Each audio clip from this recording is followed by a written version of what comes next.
guessing a bit from the title. So, yeah, thanks so much for the nice introduction. I would also like to thank the organizers very much for the invitation. It's certainly a great pleasure for me to be here. We all know, I mean, deep neural networks have shown tremendous success, but there is a huge lack of, let's say, mathematical theory, and I think we heard very interesting talks today already which mention this problem and also which approaches this, in particular, this problem from different directions. I would like to take yet a different viewpoint, which is an approximation theoretic viewpoint, because one main task of neural networks is there is a very complicated function in the background from which we have sample values, and the network aims to approximate this function with very high accuracy. Now in this talk I would like to look at a very specific class of networks, namely sparsely connected neural networks. These are networks which are, let's say, very memory efficient, and we will derive an optimality result for this class of networks if we want to aim for a certain approximation accuracy. And this is joint work with Helmut Bölzkay from ETH in Zurich, with Philipp Groß from the University in Vienna, and with one of my postdocs, Philipp Petersen from the TU Berlin. I already said, and we already heard it in many talks, neural networks have shown tremendous success. You see some examples here. One is, for instance, which we also already heard about, ImageNet, which gives you a hierarchical classification of images. So you have different classes, and then if you have an image, it tells you with, let's say, which probability it is in one of those classes. Then AlphaGo, which also went, I think, to the media. So Go is a game which is much more complicated than chess, and now, for the first time, people achieved to develop a computer program now based on deep learning, which succeeded against the top world players. And I think most of you, or maybe every one of you, has a cell phone, so then typically you also have a speech recognition system in there, and also those systems are based on neural networks. But again, I mean, let's say from a mathematician's viewpoint, one problem is that there are not that many theoretical results which explain to us why these algorithms and why this machinery works that well. Moving a bit closer to mathematics, there are also, I think, some very, let's say, exciting examples in, for instance, imaging sciences. So image denoising, there's a new algorithm by Burger, Schuler, and Hameling, which was very successful, basically outperformed many of the algorithms which were there before. Then if you move to the area of inverse problems, for instance, limited angle tomography, where you in a way are missing an angle which you would like to measure, and here you see some of these images. This is the ground truth, and then you see some of the previous reconstructions always missing this part with the angle, and now with these deep neural networks techniques, things can be recovered very accurately. And also in the direction of PDE solvers, in particular in material sciences, the electronic Schrödinger equation, there is, I think, very interesting work around the group of Klaus Robert Müller to use neural networks in a way to solve those equations. But again, I mean, there is a huge lack of mathematical theory, although these methods work extremely well. And I would like to point out, there were already some articles which were pointed out. I would like to point out yet a different article, which is from Mickey Elat from the Technion. It appeared in Science News, and he called it Deep Trouble, Deep Learning's Impact on Image Processing, Mathematics and Humanity. So I can just recommend you to look at it. It again talks about this problem. There are these powerful methods, but we don't know why they work that well. Good. So as I said, I mean, one main task of neural networks is to approximate a function which we don't know, from which we just know samples with very high accuracy. So you can think, for instance, of image classification. It's typically assumed that images lie on a lower dimensional manifold in high dimensions, and maybe in one area of the manifold you have images, let's say, of dogs. In the other area you have images of cats, and if you would like to classify that, what you aim to do is you aim to learn a function on the manifold which maybe in one area outputs the value 1, in the other area the value 2. Sometimes the data is too complex or too complicated, so you don't have a manifold structure. Then, I mean, you have a function just on the complete space, and maybe you even your output is also in R, let's say RS1, because what your output might be, again, a speech sequence which is sampled in a certain way. So you can imagine different settings in this talk. We will focus on this setting, but it is feasible and also possible to extend this also to the manifold case. Why did these neural networks came up? Well, I mean, there are two reasons. First of all, now we have this massive amount of data to train our network on, and also now we have the computational power, in a way, to train the networks. And so these networks are today of hundreds of layers, or we already heard thousands of layers. Still, I mean, to train these networks, although we have the computational power, is a huge task. And so one way to resolve this problem is to go to sparsely connected neural networks, which have very few connections. And so you can see this, for instance, in speech recognition. There before, initially the first systems, there you had to be online with your phone, your data was transmitted to the cloud, the network operated there, and then what was transmitted back was the answer to your question, or whatever you post there. Now with new systems, in particular also with sparsely connected deep neural networks, everything can be done on the phone and can be also done offline. So the question I would like to discuss here, and which I would like to solve theoretically, is on the one hand, we have the approximation accuracy, which we aim for, and on the other hand, we have the complexity of the approximating deep neural network. And here, as I said, we measure complexity in terms of sparse connectivity. So that's our complexity measure. Certainly, you can choose different ones. This is the one which you want to choose in this talk. So I would like to order my talk in the following way. I mean, certainly first we need to stand on solid mathematical ground. So we will discuss what is the mathematical model, what has been done already in this area, let's say, or in this question, a range of approximating neural networks. Then we will derive a lower bound on the sparsity of the connectivity, which we definitely need. So it's a lower bound in some sense on the memory efficiency. And in a third part, we will then show that this bound is sharp, so we will explicitly construct neural networks which meet this bound. And so in the fourth part, we will also see some numerical experiments which show, I think, quite interesting things that in some sense, I mean, some of these ingredients show up in a very natural way through the learning procedure. Good, so let's start with the first part to introduce formally what I understand to be a neural network. So please take a look here. For me, a neural network is a map from RD to, let's say, some RNL. So later on, NL will be typically equal to 1. And it is a function which has a very specific structure. It is a concatenation of these W's are always affine linear maps, so AX plus B. And this rho is a nonlinear function. It's so-called a rectifier. And this is applied component-wise. So then again, I apply an affine linear map, then again the rectifier, and so on. And I do that as often as I have these layers.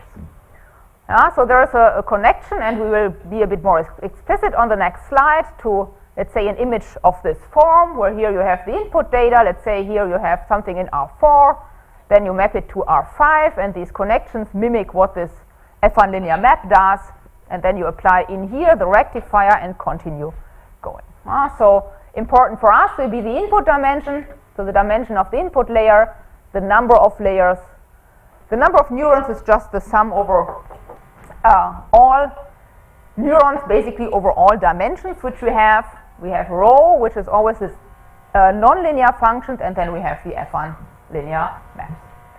Good. So just to recall again, what is exactly the connection between these, let's say, affine linear maps and these connections, to also understand what we ask for if we ask for sparse connectivity. So these affine linear maps are of this form. So the matrix AX plus, let's say, BL. So this is just a toy example, which you see here. If your matrix is of this type, you see this is mimicked by these connections, where here, I mean, the first output is this weight times x1 plus this weight times x2. The second output is just this weight times x3, and the third output is this weight times again x3. And then here you apply this, what's called the offset, and also here you apply the rectifier component-wise. And then you keep going maybe with this matrix, which maps to R2, and so on. So this is the connection between, let's say, the function setting and this graph figure. And now if you ask for sparse connectivity, we also see what we actually ask for. We ask for that these matrices are sparse, so that they contain just very few non-zero entries. And in the following, we want to use this notation. If you write phi in neural network Lm deep rho, where the L will be the number of layers, that will be important. The M will be the number of edges with non-zero weight, so that's important for us because we aim for sparse connectivity. And the D is the input dimension and rho is the rectifier. Okay. So how does this training procedure go? In the following, we won't look at a very specific training procedure, but just the overall setting, what one does typically. I mean, we have random samples of now such a function, maybe on the manifold. Then we fix the architecture, and that encodes, or that includes fixing the input dimension, the number of layers, the number of neurons in each layer, and also the nonlinearity. Sometimes also we don't take fully connected networks. That means we pre-select these matrices and already put, let's say, zeros in special places. Once we have done that, and once we agreed on that, then we learn these affine linear functions so that the network which we obtain, or that this function is close to my initial function, which is in the background, in which I don't know and from which I just have samples. So this is the general training procedure, or this is what the training procedure aims at. Good.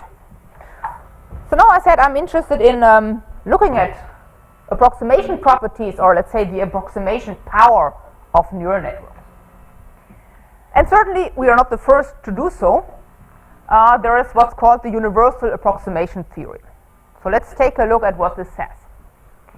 We have our input dimension. We have a function which is continuous on a compact subset of this RD. We have a rectifier which is continuous, not a polynomial, and then what they could show is that for any epsilon, no matter how small I choose epsilon, for this f, I find a function of this type which approximates f with this accuracy. Now, what is this function? It's, not surprisingly, a neural network. And you see it's a neural network just of this form. It's what one calls one hidden layer.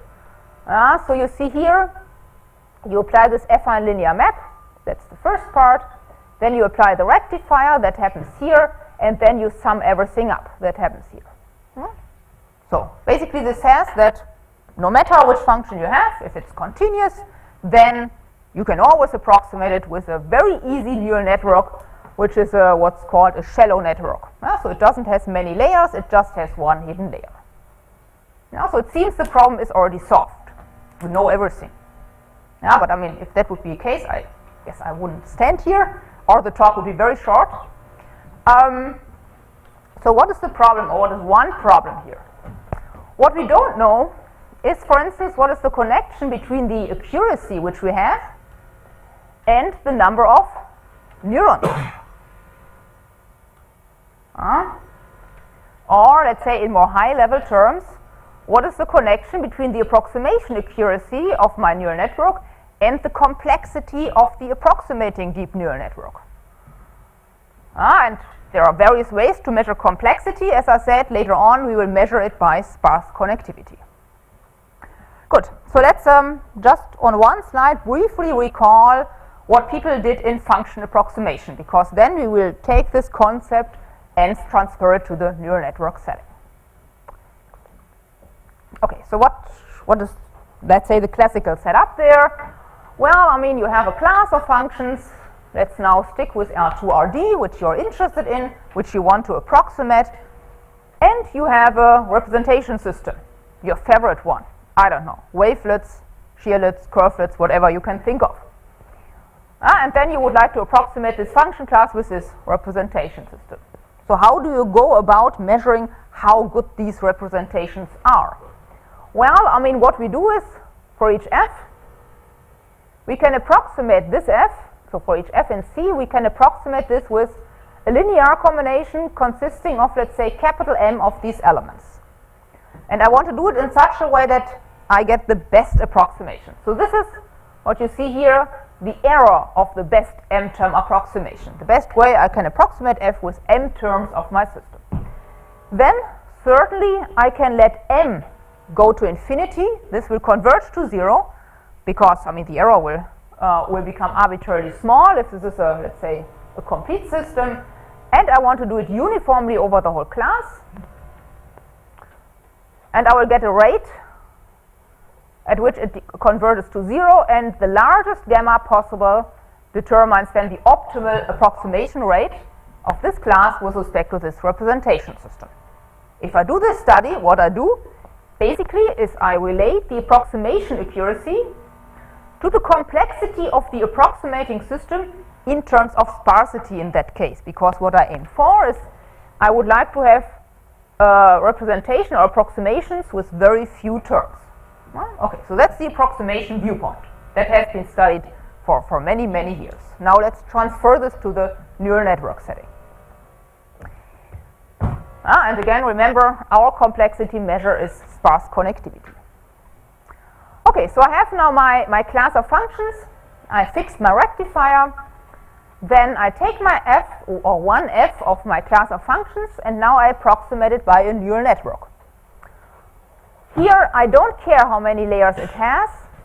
I just would like to have that it has m edges. And I fix the input dimension and the rectifier. And then I make an error. Okay. Good, so this is the best approximation of f by a neural network. Remember, neural networks are just functions. This is the best approximation of my f by a neural network with m edges. And then I can do the same. I can let the m go to infinity. I allow more and more edges. I do it uniformly over the class, and I'm interested in the largest gamma, which gives me this rate. And this way now I relate the approximation accuracy to the complexity of the approximating deep neural network, now in terms of sparse connectivity. So it's transferring the system, and these are results which we now aim for. Okay, as I said, I mean, we are not the first talking about approximations of or approximation using neural networks. There's a long list. For instance, using neural networks with one single hidden layer, so you can analyze various aspects, approximation with specific rectifiers of different function classes, and also, and again, I mean, this list is not exhaustive by any means. There are many more papers. So here, I mean, people also looked at multiple hidden layers, so deep neural networks in that sense. And again, you can ask, I mean, relation one and multiple layers with specific rectifiers and so on. But this specific problem, which we are aiming for, was not analyzed before. Maybe the closest is this paper by Shaham, Cloninger, and Kaufman. So what I would like to do in this talk is I would like to answer these three questions. The first question is, how many edges do we need for a certain accuracy? And what we will get is we will get a lower bound on the number of edges we definitely need. And this bound is independent on any learning algorithm. So it's kind of a universal lower bound. In the second part, we will show that this bound is in fact sharp. And so these neural networks which give me this sharp bound are certainly then neural networks which are optimally sparsely connected. And we will explicitly construct those neural networks. And then in the third part, you can say, if you're a practitioner, you say, well, I mean, that's nice. I mean, people come up with all these theoretical results. What happens in practice? So what we also would like to do is we would like to look at, if you train now a network by backpropagation, and if you lose as rectifiers these what's called relus, these are specific rectifiers, then what happens is that, in fact, I mean, if you take specific network topologies or specific network architectures, we can reach this optimal bound. Okay. Good. So let's start with, let's say, a lower bound on the number of edges. And for this, we need, let's say, one definition, because what we need to do is we have our class of functions which we want to approximate, and we need a complexity measure for this class. So there's the entropy. In this case, we will use the optimal exponent. And let me just briefly review what this optimal exponent is. This actually comes from information theory. But what it does is it takes this function class and it gives it, let's say, a complexity measure. Good. So let's just briefly review this definition. It needs these two ingredients. We look at, maybe first let's explain what it actually does. It takes this function class, it maps it to a bit sequence, and then it maps it back in such a way that we have a certain, let's say, accuracy and don't make a too large error. And then I'm interested in how long this bit sequence is, because the length of the bit sequence will give me a complexity or a measure for the complexity of this function class. And then I will let the accuracy go to 0.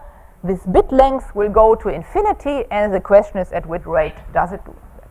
Okay, good. So let's be a bit more formal. We look at binary encoders. So this map a function in L2RD to a bit sequence. The decoders map things back. And now what I do is I have my function class, and I have an accuracy which I want. And please take a look here. I take an element of my function class, I map it to a bit sequence, and I map it back. And I want to do it in such a way that the error which I make is less or equal than epsilon. And I want to do it uniformly over the whole class. I want to take the whole class, map it to a bit sequence, and back. And now I'm interested in what is the minimal possible length of the bit sequence I can do that with. I can embed my function class. This is what's called the minimax code length. And then I let the epsilon go to 0, the error which I make. Certainly then the bit length will increase. And I'm interested in at which rate does it increase, and this is this gamma which determines that, and this gives me what's called the optimal exponent.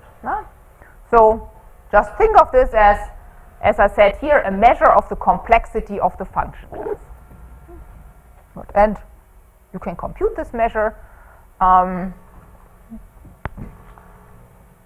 So for instance, for Bezoff spaces, you can compute this measure explicitly. For other classes, like for instance these cartoon-like functions, which we will also deal with a bit later, you can also compute it. I mean, it's not something very abstract, so you can really work with it. But in fact, I mean, you can also show that this complexity measure is in fact nothing else than the normal entropy. So this is the same. Good. Okay, so this is the result. The first result I would like to discuss with you. So what does it do? Again, we have our function class, which you aim to approximate. And now, let's say an abstract learning procedure. What does a learning procedure do? It takes an accuracy, and it takes an element of my function class, and it maps it to a neural network, so that the neural network approximates this function class with this accuracy. So it takes an accuracy, an element of my function class, and it outputs a neural network, which gives me this approximation accuracy. And so then we also have, let's say, some technical conditions on the weights so that they are not, let's say, too large. Then what we can show is the following. For every gamma, which is less than this optimal exponent, which we discussed, we have that this expression goes to infinity as epsilon goes to 0. So what is this expression? Here we have epsilon to gamma times, and now what we have here is these are the neural networks which we use for approximation. This m means I look at the number of edges in the neural networks, and I do that over the whole class. So these are the, let's say, the number of edges I need for, or I take for approximating. And this number of edges times epsilon to gamma converges to infinity as epsilon goes to 0. So what does it mean? It means that this goes to infinity faster than epsilon to gamma goes to 0. And so this gives me a lower bound on the number of edges, which I definitely need. And so this is true for any gamma which is less than gamma star of c. So certainly one question is, what happens in the limit case? what happens if my gamma is equal to gamma star of C. And so let's phrase it a bit differently on the next slide. This is the same as what I said before. If gamma is less than gamma star of C, our result shows that there does not exist a constant, so that the number of edges in my neural networks, which are learned, are bounded by a constant times epsilon 2 minus gamma. And again, I mean, as I said, now the question we want to analyze is what happens in the limit case, or what happens here in this case if gamma is equal to gamma star of C. So in that sense, is this bound sharp? And these networks, which would then give, let's say this, or attain this lower bound, these would be optimally memory efficient networks. Let me also mention what I said here, that this bound is certainly in terms of edges, but you can also phrase it in terms of neurons, because in some sense you can bound one by the other. Good. Okay. So again, I mean, what I know now is if I have a function class, I have a lower bound on the number of edges which these neural networks have to have if they approximate this function class. And now the question is, can we explicitly construct neural networks which meet this lower bound? No? Okay. Good. So let's see how we can do that.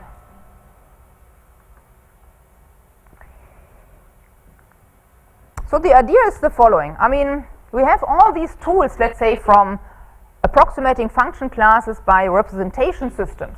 We have a lot of theory there, a lot of, let's say, approaches. The question is, can you transfer these in a way to the network setting? Yeah, so can we exploit all these approximation results which are already there? And remember, on one of the slides, what I said is what is typically done in this area is I take elements of my function class and I approximate it by m-term approximations. So now we try to mimic this with neural networks. And then hopefully we can reach this lower bound. Good. So this is, let's say, the first observation which we make. So let's assume I have a function class or a representation system. Sorry. I have a representation system in my R2RD, which I would like to use now. And let's assume I can do the following. Every element of my representation system I can realize by a neural network. What I mean by this, for every I, there exists a neural network so that this neural network equals this element of my system. Remember, neural networks are just functions. Yeah, so that makes sense what I say there. Yeah, so we assume for every I, or for every element of my representation system, I have a neural network which is exactly equal to this function, and what I need is that this neural network has or is bounded by a constant number of layers, only has a constant number of edges. Okay, so let's assume I can construct this. Then I can also construct a neural network which gives me an m-term approximation. So how do I do that? I take all these, let's say this is a neural network which maybe realizes one of those elements. Yeah? So what I now do is I take all these small little networks, I put them next to each other, which you see here, and then I combine all their outputs. Then this network is nothing else than this sum. Because here, I mean, I have these functions, these phi I, and then I connect them, and these edges have these weights Ci. So this is nothing else than an m-term approximation using these representation systems. Now, how many edges does it have? Now we just need to count. Each one of these small ones is bounded by a constant, or has a constant number of edges. Then I have m edges here. So this network has O of m edges. Now, so I can explicitly say asymptotically how many edges it has. Good. Okay, so, yeah. Good. So this is the first part, what we did. So these three lines say what we did on the previous slide. Now, certainly I have my function class involved. I have my function class, and now I assume that my representation system, which I used, is in some sense very good for this function class. So if I approximate f with m-term approximations of my representation system, I get an error bound of this type, m to minus 1 over gamma star of c, and one can show that this is in a way the optimal approximation rate which you can get. Then I claim that if we have this, every element of my function class can be approximated up to an error of epsilon with a neural network which has that many edges. Okay, so how do we get this conclusion? First of all, there exists, we just saw it on the previous slide, there exists a neural network with O of m edges which realizes this m-term approximation. Yeah? So here I can now put my neural network, phi. This I set equal to epsilon, and then I solve for m. If I solve this equation for m, I get m is equal to this. Yeah, and so this is the number of edges of my neural network. And this is exactly what I said here. Now, why does it help us? This is actually, in a way, what we need. Recall, on one of the previous slides, I said this is what our result says. If a neural network stems from a fixed learning procedure for each gamma less or equal than or less than gamma star of c, there does not exist a constant so that the number of edges in this neural network is bounded in this way. But now here we constructed a neural network which is bounded or which has this number of edges. So now if I choose gamma or set gamma equal to gamma star of c, then you see I can construct a neural network which approximates uniformly this whole class, having the number of edges equal to some constant times gamma star epsilon to minus gamma star of c. Yeah, so this is exactly what I need. So how do we go about this? This is what we need to do. This is a very general, let's say, recipe. We need to decide what is our favorite class of functions which we want to approximate. Then we choose a representation system with the following properties. First of all, every element of the system needs to be realized by a neural network with a constant number of edges, and the system needs to be very good for this class, in fact providing optimally sparse representations. Once I have that, I know how to construct a neural network which gives me the lower bound of the number of edges, so which is in that sense for this class optimally memory efficient. Yeah, so one can say, I mean, these deep neural networks have in that sense as much approximation power as most classical systems. Okay, good. So now, I mean, this is, let's say, a very general procedure, and I would like to now choose one, let's say, example to see how this works and how we can set up explicitly such a network. Yeah, so this is what we need to do. We need to discuss what class of functions to take, which representation system, and then just check these conditions. And for doing that, I will now delve, as was said before, into the area of applied and computational harmonic analysis, because that's an area which already provides us with a lot of representation systems, and we know which sparse approximation properties they have. Because these systems are exactly designed to, let's say, provide not only fast algorithms, but also sparse approximation properties. And if you look a bit closer into those systems, what is interesting is that they are set up exactly that way which we need. So, for instance, I mean, these are representation systems, wavelets, Richards, shearlets. These are all what's called affine systems. So these are systems which look like this. Now, why are they so nice for, let's say, neural networks? You see what they have here is just an affine linear map. And then we have this scalar, and then we have this generator. So these are already, let's say, very much adapted to neural networks in that sense that it's actually should be not that difficult to realize every of these elements by a neural network. Because since they have this structure, what we just need to do is we just need to realize this generator. Because this can be realized by a neural network if and only if the psi can. And so each of these neural networks has asymptotically the same number of edges. Now, because this is just an affine linear map, it's just adding one layer. Okay. Good. So there are many choices. One choice are what's called shearlets. So these are systems which look like this. You see they have the structure of an affine linear map here. Now this affine linear map is designed in the following way. We have three parameters. We have a scaling parameter. So we have here what's called a parabolic scaling matrix, which, a parabolic scaling matrix. We have a shearing matrix, which changes the orientation. And we have also a translation operator. And what you see here is the translation operator. So these systems are built in the following way. We have an element which is now translated on the plane. Then we have this parabolic scaling, which ensures that we get arbitrary needle-like elements. And last but not least, we have the third parameter, the shearing parameter, which changes their orientation. Okay, so these are very well adapted to, let's say, curvilinear structures. How are they set up? They have, as I said before, these three parameters, a shearing parameter, translation parameter, and a scale parameter. They also have another parameter because they split the Fourier domain in this way, and basically you need one parameter deciding in which cone you are. And here you see some examples of these elements. We extend this framework a little bit because we want to have a bit more flexibility now for our, let's say, approximation task.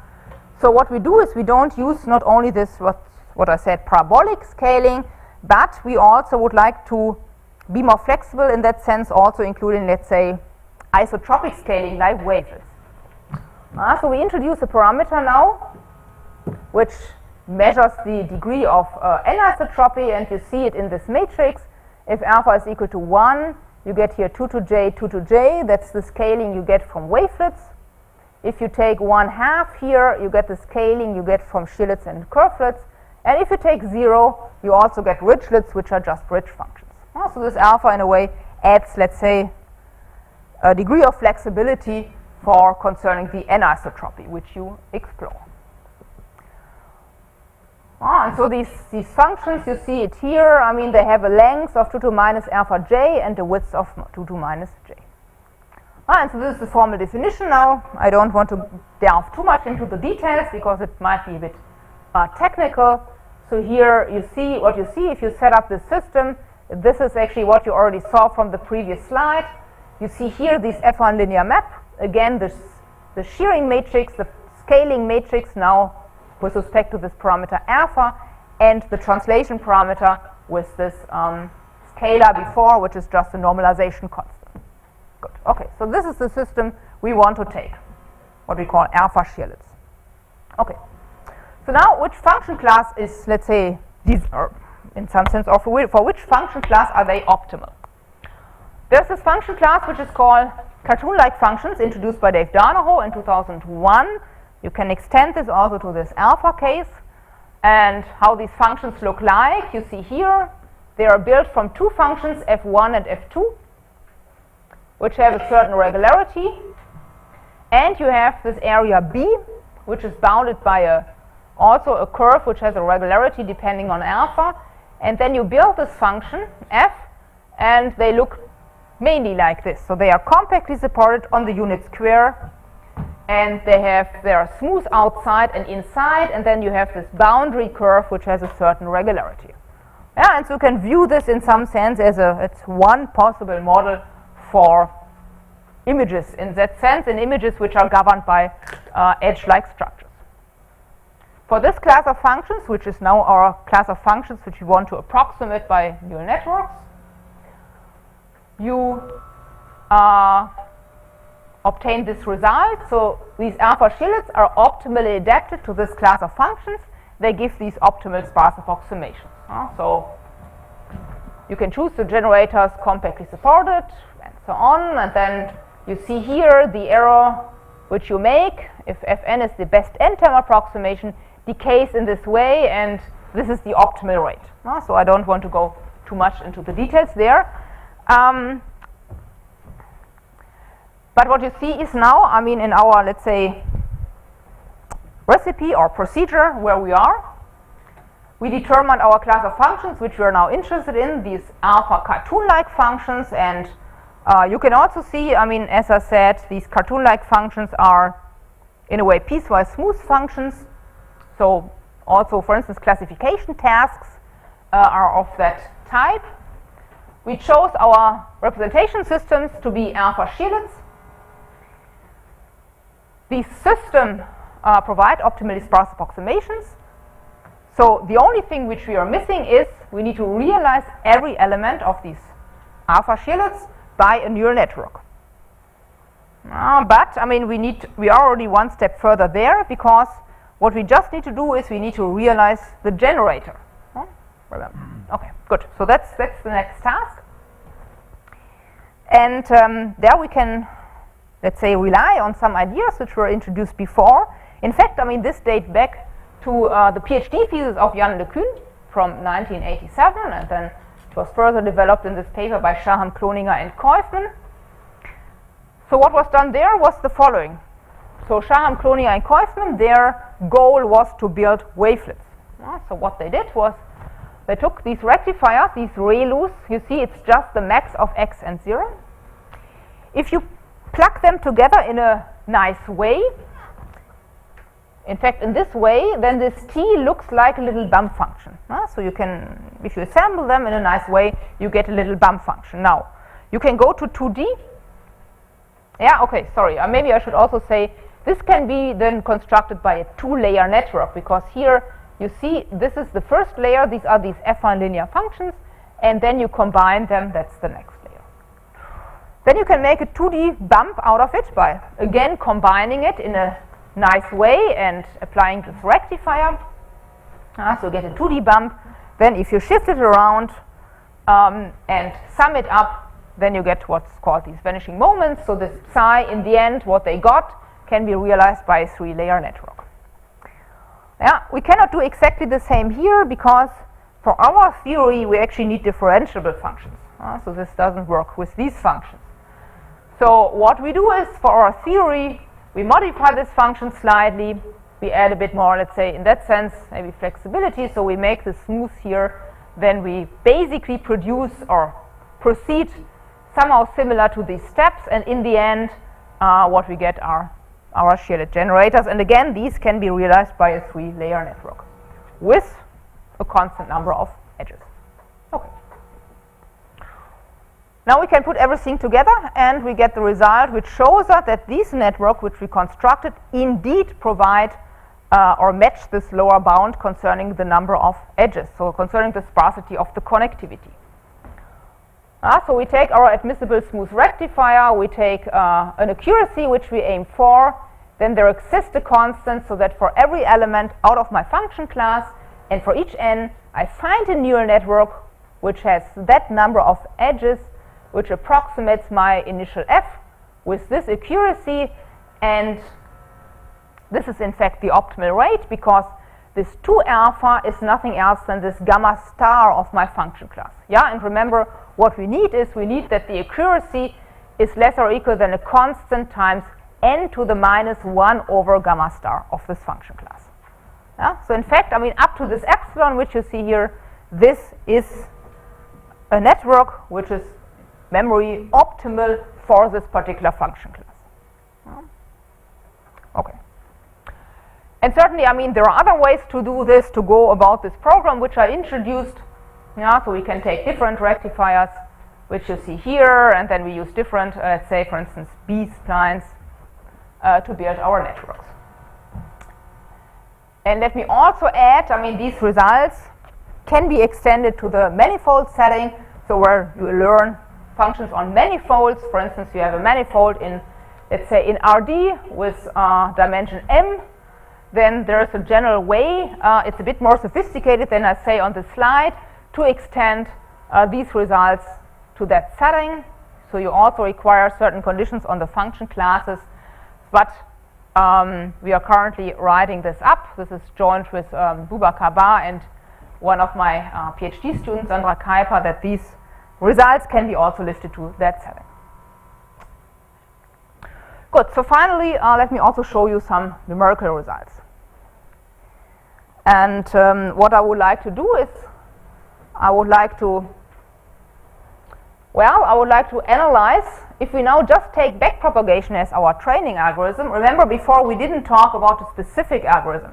Yeah, so we just said, I mean, let's say the lower bound is true for any learning algorithm. So the question is, if you now choose, for instance, backpropagation, can you meet, or does this algorithm meet this lower bound on the number of edges? So what we do is the following. I mean, we fix our network topology. We take a specific architecture, and we take ReLUs as rectifiers. We take specific functions to learn. Very easy functions. You will see them in a moment. We learn through backpropagation. And what's of interest to us is we want to analyze the connection between the approximation error, which we make, and the number of edges. Okay. So now the network architecture which we choose is certainly inspired by the results we had before. So this is the network architecture which we choose. So we extend it then. And this is the function, the first function we want to learn. It's a very easy function. So this is a function from R2 to R. And this is not the input of the network, but this is the function the network shall approximate. So this is certainly a main difference. So what we do is now, I mean, we take sample values here, and we train our network. So this is the easiest classification function which you can imagine. You have two classes which you would like to distinguish. Okay. So the next slide, we will see how the approximation error relates to the number of edges. And so this is what you get. This is the approximation error. This is the number of edges. And what you observe here is that this decay is exponential. And in fact, in this case, because this function class is, let's say, optimally approximated by what's called these Richlets, these alpha shillets with alpha equal to 0. This is the correct decay, and so in that sense, this is, let's say, the optimal lower bound. So here the optimal bound was achieved. What is even more interesting is now looking at what the network actually learned. So let me go back. Remember what we did before? We had our little networks, and each network realized one element of my representation system. And then I plugged them together and connected those. So what we will now do is we will see, and you see here, each one of those is also a function from R2 to R. And now we would like to analyze what the network learned in these areas. So we look at which weights are the largest, and then we look at which functions were learned in this area.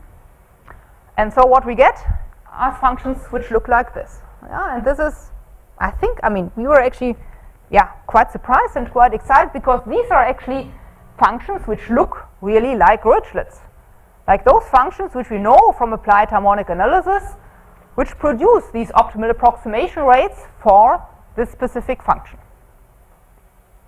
Good. So let's make it one step further and a bit more difficult. Now we want to approximate this function. You see it's again a, let's say, classification function where now this border is curve-like. You do the same backpropagation, setting up that network, and this is what we now get as a relation between the approximation error and the number of edges. This decay is of the order of m to the minus 1, and again this is the optimal rate, since now the best systems are 1/2 shillets for alpha equal to 1/2. So again we meet this lower bound, so the network with backpropagation learned quite well. And again, looking at these, let's say, these parts of the network, what we obtain are functions like this. And so again, I mean, here we see that these kind of look like shearlets. I mean, okay, they are maybe not exactly parabolically scaled, but they are anisotropically scaled, and again, I mean, they look like the systems which we know behave optimally for this task. And even more, now if you put these together, you even have them, let's say, on different scales in a sense, so you can create something like a multi-scale approximation. Okay, so let me conclude. let's say, the main part of my talk, or the question was, you have approximation accuracy on one side, and you would like to connect it to the complexity of the approximating neural network in terms of sparse connectivity. We asked these three questions. So here we showed that we can get a conceptual lower bound for any learning algorithm on the number of edges. We showed we can explicitly construct networks which meet this bound by using approximation by representation systems. And in practice, we saw that, let's say, with specific architectures, we in fact reach this optimal bound, and even more, this network also learns the system which we know from applied harmonic analysis. And with this, I'd like to conclude, and thank you very much for your attention.